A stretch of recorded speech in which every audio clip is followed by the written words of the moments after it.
ನಮಸ್ಕಾರ ವೀಕ್ಷಕರೇ, ಮತ್ತೆ ನಿಮಗೆ ಸುದ್ದಿಗೊಂದು ಕಾರ್ಯಕ್ರಮಕ್ಕೆ ಸ್ವಾಗತ. ನಾವು ಈಗಾಗಲೇ ಚರ್ಚೆ ಮಾಡ್ತಾ ಇದ್ದೇವೆ US ಶ್ರೀನಿವಾಸ ಮಲ್ಯರ ಬಗ್ಗೆ, ಅವರ ಸಾಧನೆಗಳ ಬಗ್ಗೆ ಮತ್ತು ಅವರ ಹಿತಚಿಂತನೆಯ ಬಗ್ಗೆ. ಅಂದರೆ ಅವರು ಮಂಗಳೂರನ್ನು ಅಭಿವೃದ್ಧಿ ಮಾಡಲು ಯಾವ ರೀತಿಯಲ್ಲಿ ಕಾರ್ಯಕ್ರಮಗಳನ್ನು ಹಮ್ಮಿಕೊಂಡಿದ್ರು, ಯಾವ ರೀತಿಯಲ್ಲಿ ಡೆವಲಪ್ಮೆಂಟಲ್ ಪ್ರಾಜೆಕ್ಟ್ಸನ್ನು ತಂದರು ಅಂತ ಹೇಳ್ಬೋದು. ನಾವು ಈಗ ಒಂದು ವಿಚಾರವನ್ನು ನಾವು ನೋಡೋದಾದರೆ, ಅವರ ಹೆಸರಿನಲ್ಲಿ ನಮಗೊಂದು ರಂಗಮಂದಿರ ಮಾಡಬೇಕಂತ ಆದರೆ ಅದಕ್ಕೆ ಎಷ್ಟು ವರ್ಷ ನಾವು ತೆಕ್ಕೊಂಡೆವು. ಆದರೆ ಅದಕ್ಕಿಂತಲೂ ದೊಡ್ಡದಾದ ಪ್ರಾಜೆಕ್ಟ್ಗಳನ್ನು, ನ್ಯಾಷನಲ್ ಹೈವೇ ಇರ್ಬೋದು, KREC ಅಂದರೆ ಈಗಿನ NITK ಇರ್ಬೋದು, ಅಥವಾ ಇಂಟರ್ನ್ಯಾಷನಲ್ ಏರ್ಪೋರ್ಟ್ ಇರ್ಬೋದು, ಅಥವಾ NMPT ಇರ್ಬೋದು, ಎಲ್ಲವನ್ನು ಆ ಕಾಲದಲ್ಲಿ ಅಷ್ಟು ಸುಲಲಿತವಾಗಿ ಅವರು ಮಾಡಿದರು ಅಂತ ಆದರೆ ನಮಗೆ ಇವತ್ತು ಅವ್ರ ಬಗ್ಗೆ ಒಂದು ಸಣ್ಣ ಪ್ರಾಜೆಕ್ಟ್ ಮಾಡಲಿಕ್ಕೆ ಆಗ್ತಾ ಇಲ್ಲ. ಅಷ್ಟು ವಿಳಂಬ ಆಗ್ತಾ ಇದೆ. ಹಾಗೆಯೇ ಅವರ ಪ್ರತಿಮೆಗಳನ್ನು ಸ್ಥಾಪನೆ ಮಾಡಲಿಕ್ಕೆ ನಾವು ತುಂಬ ವರ್ಷಗಳನ್ನೇ ತೆಕ್ಕೊಂಡೆವು. ಹೀಗಿರುವಾಗ ನಮ್ಮ ಇಂದಿನ ರಾಜಕಾರಣಕ್ಕೆ ಮತ್ತು ಅಭಿವೃದ್ಧಿ ಕಾರ್ಯಕ್ರಮಗಳಿಗೆ ವ್ಯತ್ಯಾಸ ಇದೆಯಾ ಎನ್ನುವ ಬಗ್ಗೆ ನಾವು ಮತ್ತೊಮ್ಮೆ ಹನುಮಂತ ಕಾಮತ್ ಅವರು ಏನು ಹೇಳ್ತಾರೆ ನೋಡೋಣ. ನೋಡಿ, ಇವತ್ತು ಮಂಗಳೂರಿನಲ್ಲಿ ಏನಾಗಿದೆ ಹೇಳಿದರೆ, ಮಂಗಳೂರಿಗೆ ಏನು ಮಾಡದಂಥ ವ್ಯಕ್ತಿಗಳ ಹೆಸರಿನಲ್ಲಿ ರಸ್ತೆ ಮಾಡಬೇಕು ಹೇಳುವಂಥದ್ದು ನಾವು ಕೊಡ್ತೇವೆ. ಎಲ್ಲಿವರೆಗೆ ಹೇಳಿದರೆ, ಈಗ ನಾನು ಯಾರನ್ನು ಅವಹೇಳನ ಮಾಡಲಿಕ್ಕೆ ಹೋಗೋದಲ್ಲ, ಇಲ್ಲ ಅವರು ಏನು ಕೊಡಲಿಲ್ಲ ಹೇಳುವಂಥದ್ದಲ್ಲ. ಇವತ್ತು ಮಲ್ಯರವರು ಕೊಟ್ಟಿರುವ ಕೊಡುಗೆಗೆ ಒಂದು ನಮ್ಮ ಇಲ್ಲಿ ಹೇಳಿ ಪದವ ಹೈಸ್ಕೂಲ್ನ ಹತ್ತಿರ ಒಂದು ಅವರ ಮೂರ್ತಿ ಸ್ಥಾಪನೆ ಮಾಡಲಾಗಿದೆ. ಒಂದು NITK ಒಳಗೆ ಇದೆ. ಇವತ್ತಿನ ದಿನ ಅವರ ಜನ್ಮದಿನ ಹೇಳಿದಾಗ ಹೋಗಿ ಅದಕ್ಕೆ ಹಾರ ಹಾಕಿ ಕೈ ಮುಗಿದು ಬರ್ತೇವೆ. ಅಲ್ಲಿಗೆ ಇನ್ನೂ ನೆನಪಾಗೋದು ಬರುವ ವರ್ಷ. ಹಾಗೆ ನನಗೆ ಕರೆಕ್ಟಾಗಿ ನೆನಪು ಬರ್ತಾ ಇಲ್ಲ. ಒಂದು ಸುಮಾರು 22 ವರ್ಷ ಮೊದಲು ಅವರ ನೆನಪಿನಲ್ಲಿ ಒಂದು ರಂಗಮಂದಿರವ, ಒಂದು ಭವನವ ಅಂಥದ ಮಾಡಬೇಕು ಹೇಳುವಂಥದ್ದು ಪ್ರಾರಂಭ ಆಗಿದೆ. ಅದಕ್ಕೆ ಎಲ್ಲಿವರೆಗೆ ಹೇಳಿದರೆ, ಈ ಮೊದಲು ಕರಾವಳಿ ಉತ್ಸವ ಹೇಳಿ ಈಗ ಏನಾಗ್ತದೆ, ಅದು US ಮಲ್ಯರವರ ಹೆಸರಿನಲ್ಲಿ ಎಕ್ಸಿಬಿಷನ್ ಹೇಳಿ ನೆಹರು ಮೈದಾನಲ್ಲಿ ಆಗ್ತದೆ. ಅದರ ಹಣ ಇದರ ಹಣ ಎಲ್ಲ ಸೇರಿಸಿ ಆ ಕಟ್ಟಡ ಕಟ್ಟುವುದು ಹೇಳುವಂಥದ್ದು. ಅದು ಎಲ್ಲಿವರೆಗೆ ಹೇಳಿದರೆ ಅದು ಮುಂದೆ ಹೋಗುವುದೇ ಇಲ್ಲ. ಒಂದು ವಾರಕ್ಕೆ 12 ಕಲ್ಲು ಕಟ್ಟಿದರೆ ಅಷ್ಟು ದೊಡ್ಡದು. ಅಂಥ ಒಂದು ಸಮಸ್ಯೆ ಈ ಒಂದು ಮಂಗಳೂರನ್ನು ಈ ರೀತಿ ಅಭಿವೃದ್ಧಿಪಡಿಸಿದಂಥ, ಈ ರೀತಿ ಮಂಗಳೂರಿನ ಬಗ್ಗೆ ಹಗಲಿರುಳು ಚಿಂತನೆ ನಡೆಸಿ ಏನು ಮಾಡಬಹುದು, ಏನು ತರಬಹುದು ಹೇಳುವಂಥ ಒಬ್ಬ ವ್ಯಕ್ತಿಯ ಹೆಸರಿನಲ್ಲಿ ಒಂದು ಕಟ್ಟಡ ನಿರ್ಮಾಣಕ್ಕೆ ನಾವಿಲ್ಲಿ ಕಷ್ಟ ಬರ್ತಾ ಇದ್ದೇವೆ. ಅದೇ ಏನು ಮಾಡದಂಥ ಒಂದು ಈ 100 ಆರ್ಕೆಸ್ಟ್ರಾ ಮಾಡಿದಂಥ ವ್ಯಕ್ತಿ ಹೆಸರಿನಲ್ಲಿ ರಸ್ತೆಗೆ ಹೆಸರು ಇಡಿ ಹೇಳ್ತಾರೆ. ಆರ್ಕೆಸ್ಟ್ರಾ ಮಾಡಿದವರು ಕೇಳಿದರೆ ಅವರ ಭಾಷೆಗೆ ಹೆಸರು ಹೆಲ್ಪ್ ಮಾಡಿದ್ದಾರೆ, ಹೆಸರು ತಂದಿದ್ದಾರೆ ಹೇಳುವಂಥದ್ದು. ನೋಡಿ, ಒಂದು ರಸ್ತೆಗೆ ಒಂದು ಹೆಸರು ಇಡಬೇಕು ಹೇಳಿ ಆದರೆ ಅವರು ಒಂದು ಭಾಷೆಗೆ, ಒಂದು ಧರ್ಮಕ್ಕೆ, ಒಂದು ಪಕ್ಷಕ್ಕೆ ಹೆಸರಿಟ್ಟವರದ್ದು ಹೆಸರಿಡುವುದಲ್ಲ. ಅವರು ಮಂಗಳೂರಿನ ಬಗ್ಗೆ ಏನು ಚಿಂತನೆ ಮಾಡಿದ್ದಾರೆ, ಮಂಗಳೂರಿಗೆ ಏನು ಅಷ್ಟು ದೊಡ್ಡ ಕೊಡುಗೆ ಕೊಟ್ಟಿದ್ದಾರೆ, ಅವರ ಹೆಸರನ್ನು ಇಡಬೇಕು. ಆ ಹೆಸರು ಇಡುವಾಗ ಈ ಚಿಕ್ಕ ಮಕ್ಕಳು ಕೇಳಬೇಕು, ಆ ವ್ಯಕ್ತಿಯ ಹೆಸರು ಯಾಕೆ ಇಟ್ಟಿದ್ದಾರೆ. ಆಗ ನಾವು ದೊಡ್ಡವರು ಹೇಳಬೇಕು, ಅವರು ನಮಗೆ NITK ಮಾಡಿಕೊಟ್ಟವರು, ಅವರು ಏರ್ಪೋರ್ಟ್ ಕೊಟ್ಟವರು, ಅವರು ಬಂದರ್ ಕೊಟ್ಟವರು, ಅವರು ಹಾರ್ಬರ್ ಮಾಡಿದವರು. ಆ ರೀತಿಯ ಒಂದು ವ್ಯಕ್ತಿ ಇರಬೇಕು.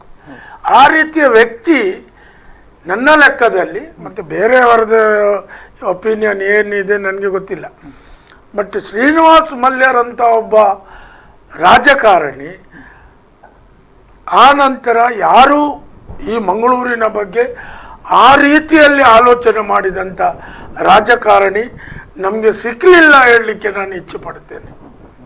ಯಾಕೆ ಹೇಳಿದರೆ, ನನಗೂ ಕೂಡ ಈಗ 62 ವರ್ಷ ಆಯಿತು. ನಾನು ತುಂಬ ರಾಜಕಾರಣಿಗಳನ್ನು ನೋಡಿದ್ದೇನೆ, ಕಾಂಗ್ರೆಸ್ನವರಾಗಲಿ BJPಯವರಾಗಲಿ. ಇಲ್ಲೀಗ ನಮ್ಮ ದಕ್ಷಿಣ ಕನ್ನಡ ಜಿಲ್ಲೆಯಲ್ಲಿ ರಾಜಕೀಯ ಹೇಳಿದರೆ ಏನಾಗಿದೆ ಹೇಳಿದರೆ, ಅದು ಒಂದು ರಾಜಕೀಯ ಹೇಳುವುದು ಒಬ್ಬ ವ್ಯಕ್ತಿಗೆ ಒಂದು ಹುದ್ದೆಯಾಗಿ ಆಗಿದೆ.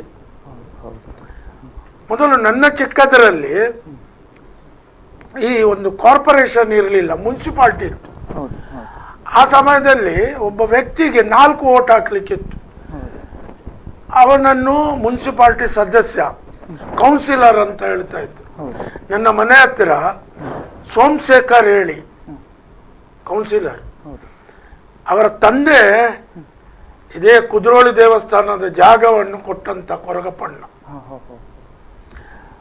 ಅವರು ಆ ಸಮಯದಲ್ಲಿ ದೊಡ್ಡ ಶ್ರೀಮಂತರು, ಯಾರು ಸೋಮಶೇಖರ್ ಅವರು.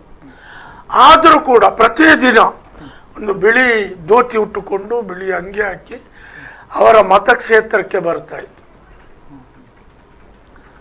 ಆ ರೀತಿ ಈಗ ಯಾವ ರಾಜಕಾರಣಿ ಇದ್ದಾರೆ ಹೇಳಿ? ತುಂಬಾ ಮಂದಿಗೆ ಅವರ ಏರಿಯಾ ಎಲ್ಲಿವರೆಗೆ ಇದೆ ಅಂತ ಹೇಳಿ ಪರಿಚಯ ಇರ್ಲಿಕ್ಕಿಲ್ಲ.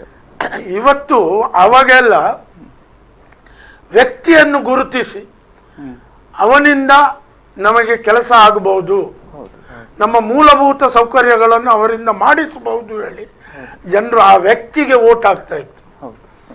ಇವತ್ತು ಅದು ಬದಲಾಗಿದೆ. ಇವತ್ತು ಏನಾಗಿದೆ ಹೇಳಿದರೆ ಪಕ್ಷ ನೋಡಿ ಓಟು ಕೊಡುವಂಥದ್ದಾಗಿದೆ, ಜಾತಿ ನೋಡಿ ಓಟು ಕೊಡುವಂಥದ್ದಾಗಿದೆ, ಧರ್ಮ ನೋಡಿ ಓಟು ಕೊಡುವಂಥದ್ದಾಗಿದೆ. ಹಾಗೆ ಇರುವುದರಿಂದ ಮಂಗಳೂರು ಅಭಿವೃದ್ಧಿ ಹೊಂದುವುದಿಲ್ಲ. ನನ್ನಲ್ಲಿ ಇವತ್ತು ನಮ್ಮ V4 ನ್ಯೂಸಿನಿಂದ ವೀಕ್ಷಕರಲ್ಲಿ ಒಂದೇ ವಿನಂತಿ, ಯಾವುದೇ ಪಕ್ಷದವರಾಗಿರ್ಬೋದು, ಇನ್ನು ಚುನಾವಣೆಗಳು ಬರ್ತದೆ, MLA ಇಲೆಕ್ಷನ್ ಬರ್ತದೆ, ಅದಾಗಿ ಸ್ವಲ್ಪ ಸಮಯದಲ್ಲಿ ಕಾರ್ಪೊರೇಷನ್ ಇಲೆಕ್ಷನ್ ಬರ್ತದೆ.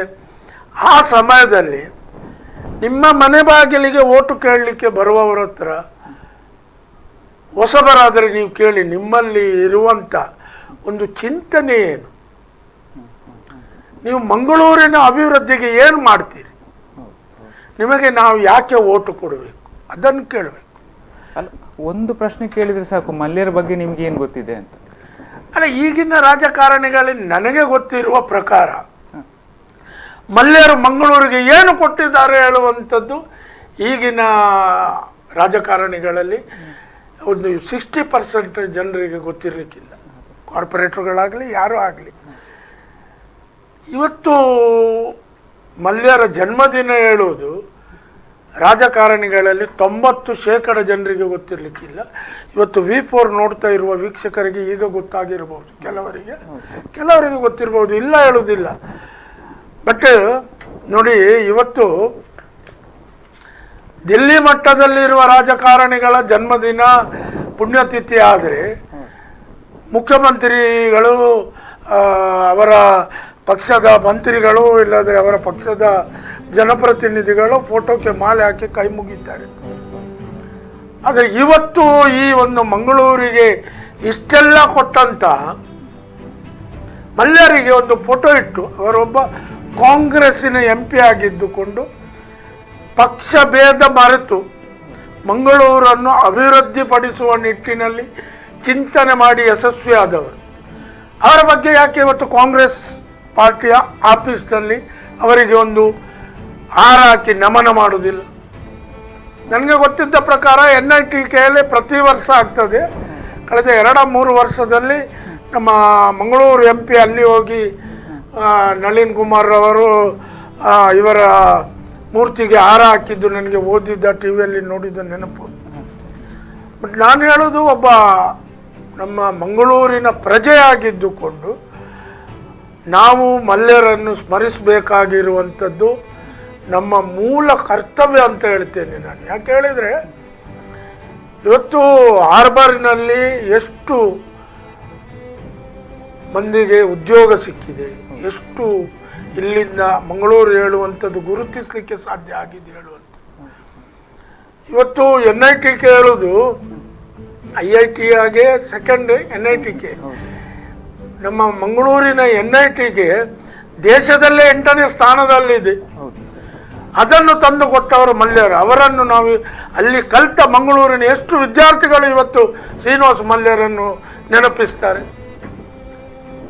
ನೆನಪು ಮಾಡಿದಾಗ 1 ಗಂಟೆಯಲ್ಲಿ ಮುಂಬೈ ಮುಟ್ಟುವಂಥ ಏರ್ಪೋರ್ಟ್ ಕೊಟ್ಟಂಥ ಶ್ರೀನಿವಾಸರ ಮಲ್ಯರನ್ನು ಈ ದಿನ ಈ ದಿನ ಆ ಏರ್ಪೋರ್ಟಿನಿಂದ ಹಾರುವವರು ಎಷ್ಟು ಮಂದಿಗೆ ಅವರ ಬರ್ತ್ಡೇ ಹೇಳಿ ಇವತ್ತು ಗೊತ್ತಿದೆ?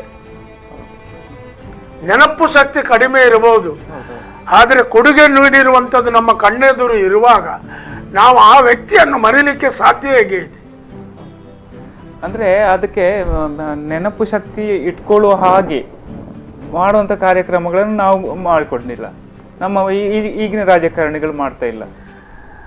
ಅದು ಹೇಗೆ ಹೇಳಿದರೆ, ಈಗಿನ ರಾಜಕಾರಣಿಗಳಿಗೆ ನೆನಪು ಶಕ್ತಿಯಲ್ಲಿ ಇಟ್ಟುಕೊಳ್ಳುವಂಥದ್ದು, ಮಲ್ಯರ ಕೊಡುಗೆಗಳನ್ನು ಜನರಿಗೆ ತಲುಪಿಸುವಂಥದ್ದು, ಇಲ್ಲರ ಜನರಿಗೆ ಹೇಳುವಂಥದ್ದನ್ನು ನಮ್ಮ ರಾಜಕಾರಣಿಗಳು ಯಾಕೆ ಮಾಡುವುದಿಲ್ಲ ಹೇಳಿದರೆ, ಅವರ ಹತ್ರ ಕೇಳಿದರೆ ಹೌದು ಮಾರ್ರೆ ನೀವು ಮಲ್ಯರು ಅದು ಕೊಟ್ಟಿದ್ದಾರೆ ಇದು ಕೊಟ್ಟಿದ್ದಾರೆ ಹೇಳ್ತಾರೆ, ನೀವೇನು ತಂದಿದ್ದೀರಿ, ನೀವೇನು ಕೊಟ್ಟಿದ್ದೀರಿ ನಿಮ್ಮ ಕ್ಷೇತ್ರಕ್ಕೆ ಕೇಳಿದರೆ ಇವರ ಹತ್ರ ಉತ್ತರ ಇಲ್ಲ.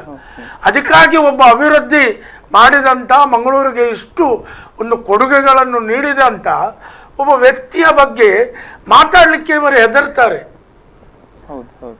ಇವತ್ತು ನೋಡಿ ನಮ್ಮ ವಿಜ್ಞಾನ ಎಲ್ಲಿವರೆಗೆ ಮುಂದುವರೆದಿದೆ ಹೇಳಿದರೆ, 2ನೇ 3ನೇ ಕ್ಲಾಸಿನ ವಿದ್ಯಾರ್ಥಿ ಕೂಡ ಗೂಗಲಿಗೆ ಹೋಗಿ ಎಲ್ಲವನ್ನೂ ಸರ್ಚ್ ಮಾಡಿ ತೆಗಿತಾನೆ.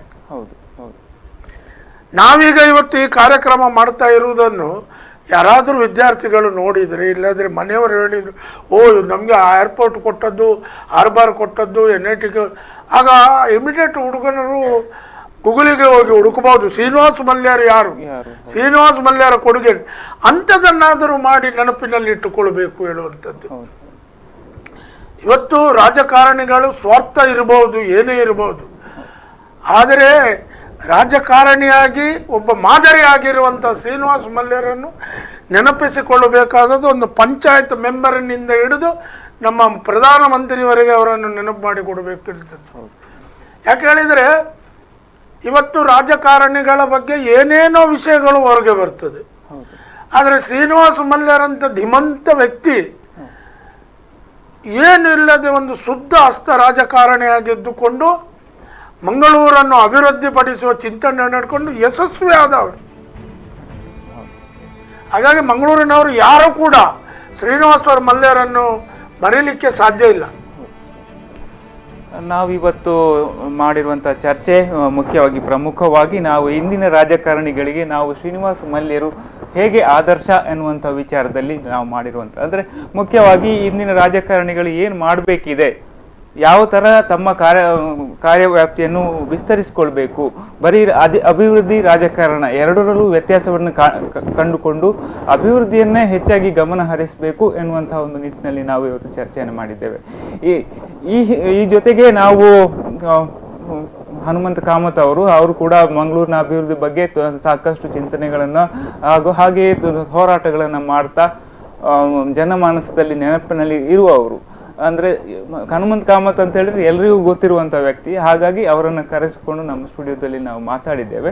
ನಾವು ಅವರಿಂದ ಸಾಕಷ್ಟು ವಿಚಾರಗಳನ್ನು ತಿಳ್ಕೊಳ್ಳುವ ಹಾಗೆ ಆಯಿತು. ನಾವು ಮಲ್ಯರ ಬಗ್ಗೆ ಹೆಚ್ಚಾಗಿ ಮಾತನಾಡದೇ ಇದ್ರೂ ಕೂಡ, ಆದರೆ ಅವರ ನಂತರದ ಬೆಳವಣಿಗೆಗಳು ಅಂದರೆ ಈಗ ನಡೀತಿರುವಂಥದ್ದು ಏನು ಎನ್ನುವಂಥ ಬಗ್ಗೆ ಪ್ರಚಲಿತವಾಗಿ ನಾವು ಚರ್ಚೆಯನ್ನು ಮಾಡಿದ್ದೇವೆ. ನಮ್ಮ ಸ್ಟುಡಿಯೋಗೆ ಬಂದು ನಮ್ಮ ಜೊತೆ ಮಾತನಾಡಿದ್ದಕ್ಕಾಗಿ ತುಂಬ ಧನ್ಯವಾದಗಳು ಹನುಮಂತ ಕಾಮತ್ ಅವರೇ.